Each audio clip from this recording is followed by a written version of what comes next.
Hello বন্ধুরা, আশা করি ভালো আছেন। আজও এসেছি আপনাদের সামনে আপনাদেরই পছন্দনীয় কয়েকটা অনুপ্রেরণামূলক গল্প নিয়ে, যে গল্পগুলো হয়তো আপনার জীবনকে, আপনার মনকে পরিবর্তন করে দিতে পারে।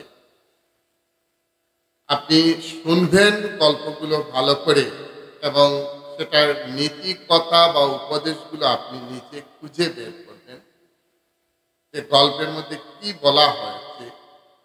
তাহলে শুনুন আমার সেই গল্পগুলো। একটা বিশাল বটগাছ ছিল একটা জঙ্গলে। সেই বটগাছটার উপর একটা ঈগল পাখি বাসা বাঁধলো, তার নিড় তৈরি করলো এবং সেখানে ডিম পেড়ে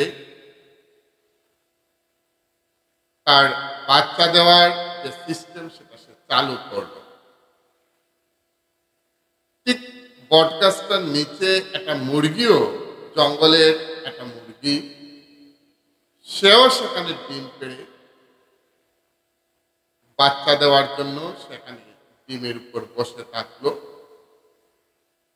একদিন হঠাৎ করে ঈগলের নিড় থেকে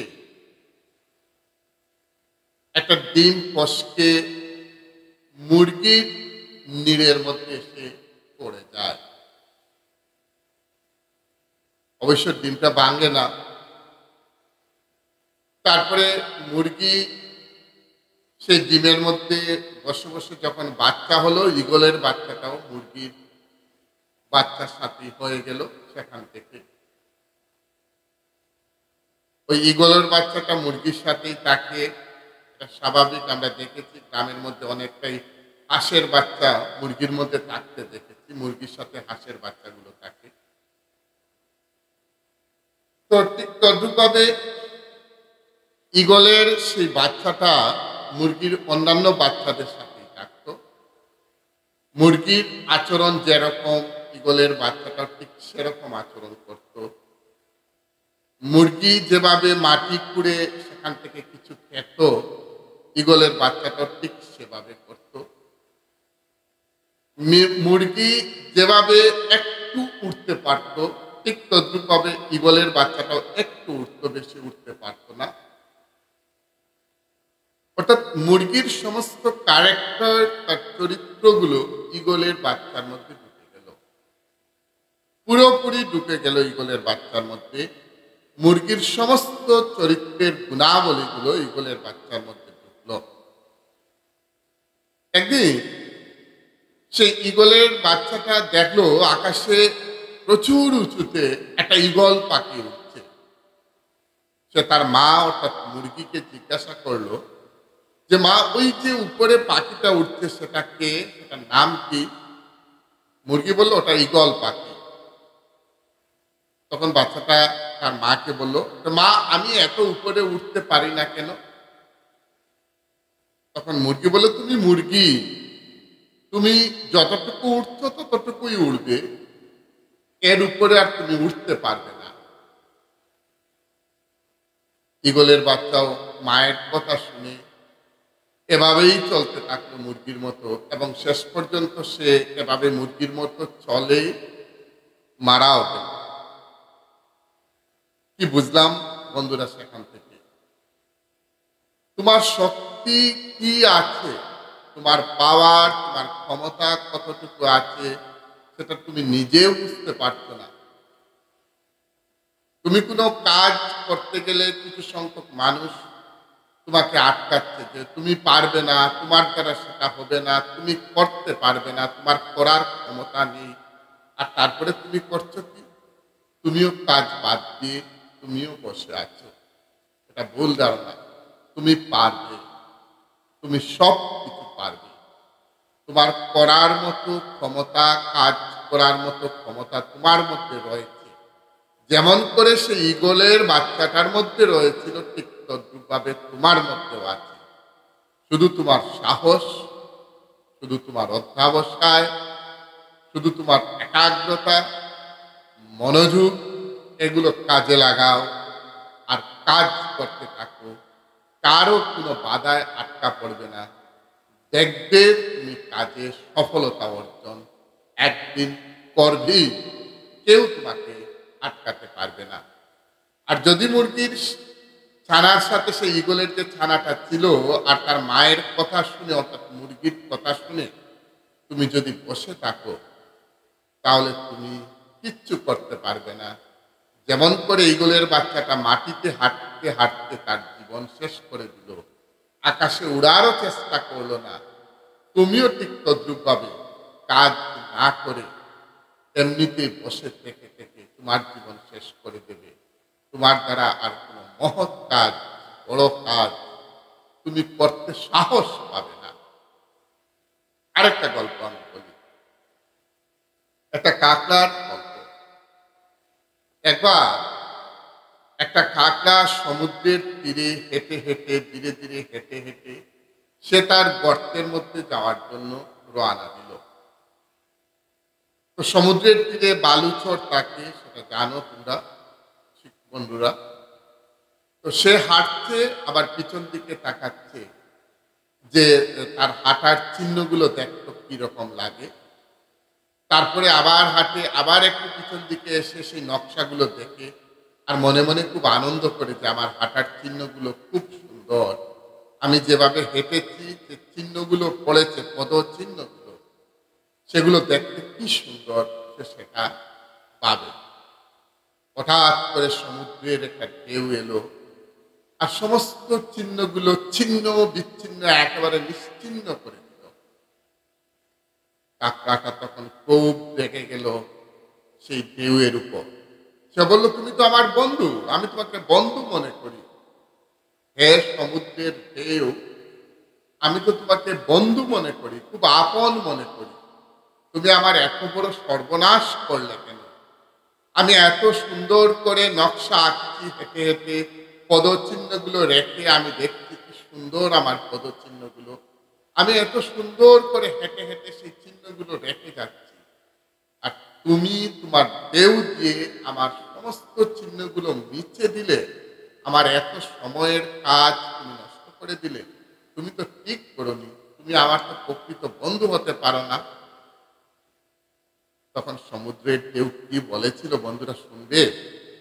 তখন সমুদ্রের ঢেউ বলেছিল, ওই জেলেরা আমি দেখছি তারা কাকড়ার পদচিহ্নগুলো অনুসরণ করে কাকড়ার বাসায় গিয়ে তারা কাকড়াকে ধরছে, যাতে তোমাকে ওই জেলেরা ধরতে না পারে, তাই আমি তোমার পদচিহ্নগুলো আমার ঢেউ দিয়ে আমি মুছে দিলাম। বুঝলে বন্ধুরা, এরাই হলো প্রকৃত বন্ধু। তাই একজনকে একটা মন্তব্য করার আগে তুমি ভালো করে চিন্তা করো, সে যে কাজটি করেছে সেটা তোমার উপকারের জন্য, তোমার কল্যাণের জন্য, না তোমার ক্ষতির জন্য। ভালো করে চিন্তা করে বিচার বিবেচনা করে তারপরে বিভিন্ন মন্তব্য করো। আর ভালো করে চিন্তা না করে, কোনো বিচার বিবেচনা করে কোনো অবস্থায় কাউকে দোষারোপ করবে না। এটা খুব খারাপ জিনিস, এটা খুব খারাপ জিনিস। কাউকে ভালোভাবে বিচার বিবেচনা করে না করে তাকে দোষারোপ করাটা ঠিক নয়। আরেকটা গল্প শুনি, শুনো তোমরা, আরেকটা গল্প বলি। একজন লোক প্রায় বড়শি দিয়ে নদীর থেকে সে মাছ ধরত। এটা তার একটা অভ্যাস ছিল বা তার পেশা ছিল, বড়শি দিয়ে মাছ ধরা। একদিন করলো কি, সে সমস্ত দিন নদীতে বড়শি দিয়ে থাকতে থাকতে দেখলো একটাও মাছ ধরা তার আর হয়নি, একটাও পারলো না। দিনের দিকে তাকিয়ে, সূর্যের দিকে তাকিয়ে সে দেখলো দিন তো আর শেষ হয়ে যাচ্ছে, সূর্যাস্তের সময় হয়ে গেল, আমার তো আর একটাও মাছ ধরা হলো না। আমি কি করব? আজ আমি বাড়িতে কি নিয়ে যাব? বাড়িতে সবাই বসে আছে, আমার মাছের অপেক্ষা করছে খাওয়ার জন্য, আমি কি নিয়ে যাব তাদের? তারপরে লোকটা বাজারে গেল। বাজারে গিয়ে যারা মাছ বিক্রি করে তাদের মধ্যে একজনকে বলল, আমার 3টা মাছের প্রয়োজন। আমাকে 3টা মাছ দাও। লোকটা দিল। বলল, আমি এই তোমার মাছগুলো ন্যায্য মূল্যেই কিনবো, তবে বড়শি দিয়ে গেঁথে আমি সেই মাছগুলো তুলে তারপরে নেবো আমার বাড়িতে। লোকটা ভাবলো, কি পাগলের পাল্লায় পড়লাম বাবা, মাছ কিনবে আবার বড়শি দিয়ে গেঁথে সেটা নেবে, এটা কি ধরনের পাগল। যাক, আমার তো মাছ বিক্রির কথা, মাছগুলো বিক্রি করবো, ঠিক আছে। তো তার কথা মতো সে বড় একটা বালতি নিয়ে আসলো, বড় ধরনের একটা বালতি। বালতির মধ্যে জল রাখলো অনেকটা, আর সেখানে 4-5টা মাছ ছেড়ে দিল, 5-7টা মাছ ছেড়ে দিল।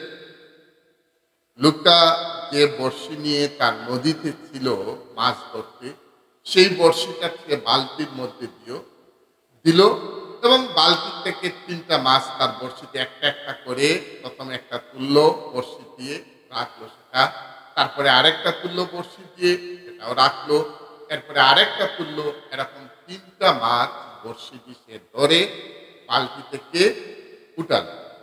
তারপরে মাছের দাম লোকটাকে দিল এবং সে চলে যাওয়ার জন্য রওনা দিল। তখন লোকটা একটু অবাক হয়ে তাকে জিজ্ঞাসা করলো, আচ্ছা বলো তো, তুমি আবার মাছের মূল্য দিলে, অযথা কেন কষ্ট করে তুমি আবার বড়শি দিয়ে সেই বালতি থেকে মাছ তুললে? আমাকেও বা একটা বালতি এনে দিতে হলো তোমার জন্য, আর তুমিও বড়শি দিয়ে সেটা তুললে, কেন সেটা করলে বলো? লোকটা বলল, আমি তো বড়শি দিয়ে নদীতে মাছ পাইনি, কিন্তু বাড়িতে যখন সবাই আমাকে জিজ্ঞাসা করবে, তখন আমি বলবো আমি বড়শি দিয়ে গেঁথে মাছগুলো এনেছি, এই 3টা মাছ নাও। আমার মিথ্যা বলাটা হলো না,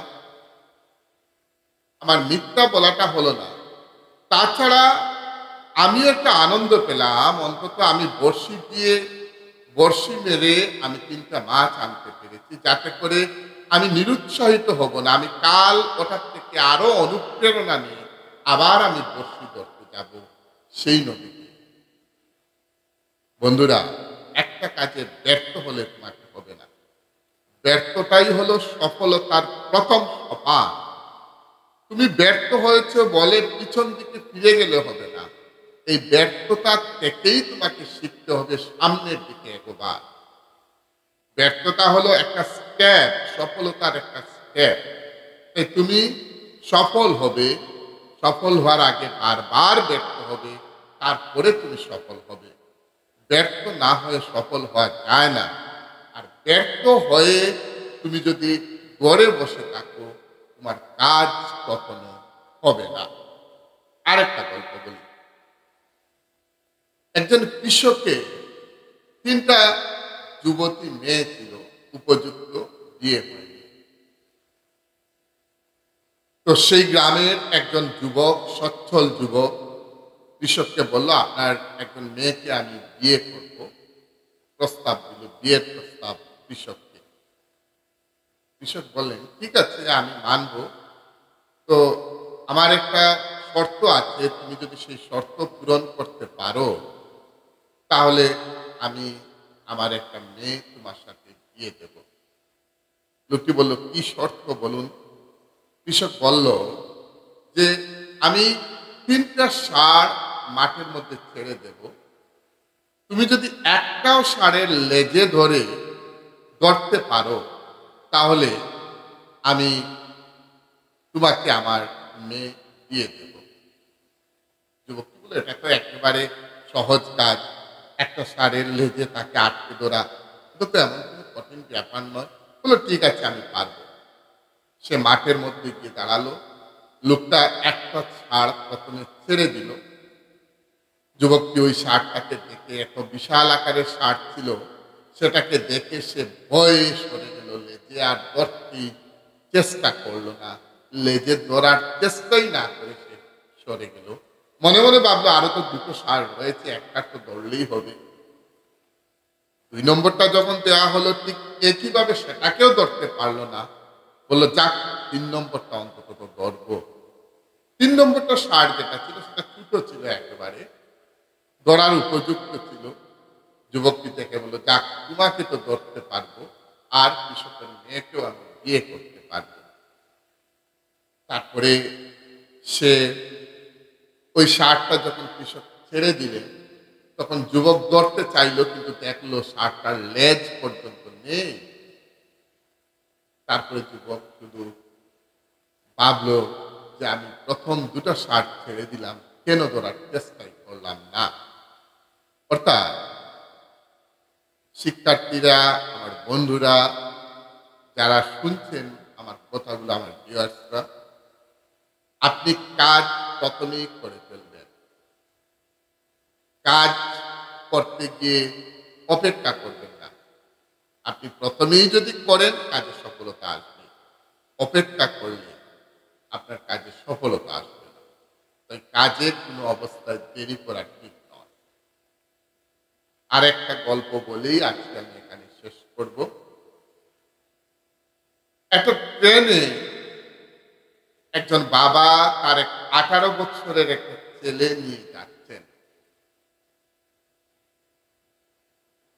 তো ট্রেন চলছে, আমরা সবাই দেখি যে ট্রেন যখন চলে গাছগুলো পিছন দিকে দৌড়াতে থাকে। হঠাৎ ছেলেটি তার বাবাকে বলল, বাবা বাবা, গাছগুলো সব পিছন দিকে চলে যাচ্ছে, তাকিয়ে দেখো তাকিয়ে দেখো, সবগুলো গাছ পিছন দিকে দৌড়াচ্ছে, শুধু দৌড়াচ্ছে। বাবা কিচ্ছু বললেন না, একটু হাসলেন, হেসে বসে থাকলেন। কিনারে একজন ভদ্রলোক ছিলেন, তিনি অবাক হয়ে ছেলেটার দিকে তাকাচ্ছেন আর মনে মনে ভাবছেন, এত বড় একটা ছেলে, যুবক ছেলে, আর এরকম কথা বলছে কেন? ওটা তো বাচ্চামির কথা, বাচ্চাদের কথা। আমরা যখন ছোট ছিলাম সেটা ভাবতাম, আপনারাও যখন ছোট ছিলেন নিশ্চয়ই সেটা ভাবতেন। সূর্যটা যখন নিচে অস্ত যাচ্ছে, তখন বাবাকে বলতাম যে বাবা, ওই দেখো সূর্যটা ওই গ্রামের ভিতরে পড়ে যাচ্ছে কোথায়। নিশ্চয় করতেন আপনারা। ট্রেনে যখন উঠতাম ঠিক তদ্রুপভাবে আমরা ভাবতাম যে গাছগুলো পিছন দিকে দৌড়াচ্ছে, কিন্তু ওটা তো বাচ্চা নয়, 18 বছরের একজন যুবক। তো বাবা হাসলেন, কিচ্ছু বললেন না। আর কিনারে একজন ভদ্রলোক অবাক হয়ে বললেন, কি অদ্ভুত বাবা, কত বড় ছেলে, আর একই কথা বাচ্চা আমি করতে সেখানে। একটু পরে আবার বলল ছেলেটা, বাবা ওই দেখো আকাশ পিছন দিকে দৌড়াচ্ছে, আকাশ পিছন দিকে দৌড়াচ্ছে, দেখো না তুমি। বাবা আবারও হাসলেন। তখন সেই ভদ্রলোক বাবাকে উদ্দেশ্য করে বললেন, আপনি আপনার ছেলেটাকে একটা ভালো মানসিক ডাক্তার দেখান। ভদ্রলোক, আমি তো এইমাত্র ডাক্তার দেখিয়েই এসছি, হসপিটাল থেকে আসছি। কারণ আমার ছেলে জন্মগতভাবে অন্ধ ছিল, তার চোখটা এখন অপারেশন করে এই ঠিক হয়েছে 18 বছর পর, তাই তাকে নিয়ে যাচ্ছি বাড়িতে হসপিটাল থেকে। ওটা যে ছেলেটা কোনোদিন এটা দেখেনি, সে তো সেটা বলবেই, তার কারণ জীবনেও সে এটা দেখেনি, কারণ সে অন্ধ ছিল। কি শিখলাম আমরা সেটা থেকে? আপনি কোনো কিছু বলার আগে কাউকে বারবার ভেবে বলবেন। না জেনে না বুঝে কাউকে বাজে মন্তব্য করবেন না, কারণ ওই লোকটা ওই ছেলেটাকে পাগল ভাবছিল। আপনি একটা কথা বলার আগে বারবার চিন্তা করবেন। কোনো অবস্থায় কাউকে নিয়ে হঠাৎ করে বাজে মন্তব্য করবেন না, এটা খুব খারাপ অভ্যাস। যত পারেন কথা কম বলবেন, কম কথা বলাটাই ভালো। যত বেশি কম বলবেন ততই পাপ কম হবে এবং সমাজে আপনার ওজনটা, ওয়েটটাও বেশি থাকবে। আপনারা ভালো থাকেন, সুস্থ থাকেন। আজ এই পর্যন্তই। কাল আবারও কিছু নিয়ে আমি উপস্থিত হব। তবে হ্যাঁ, আরেকটা কথা জানিয়ে দিই, আগামীকাল রাত 8টার সময় আমি ইউটিউব প্রতিকৃত চ্যানেলে আবারও আপনাদের সামনে উপস্থিত হব, ছাত্রছাত্রীদের উদ্দেশ্যে কিছু পড়ার বিষয় নিয়ে। যেভাবে আমি কয়েকদিন থেকে চালাচ্ছি, ঠিক সেভাবে পড়ার কিছু বিষয় নিয়ে, হায়ার সেকেন্ডারি লেভেলের বাংলা বিষয় নিয়ে আমি ইউটিউব চ্যানেলে আগামীকাল রাত 8টার সময় আবারও আপনাদের সামনে লাইভে আসবো। ততক্ষণ আপনারা ভালো থাকবেন, সুস্থ থাকবেন। আপনাদের প্রত্যেকেরই উজ্জ্বল ভবিষ্যৎ কামনা করে, আপনাদের প্রত্যেকেরই সুখী জীবন কামনা করে আজ এখানেই শেষ করছি। ভালো থাকুন, আমার গল্পগুলো প্রথম থেকে শেষ পর্যন্ত দেখুন। জয় হিন্দ।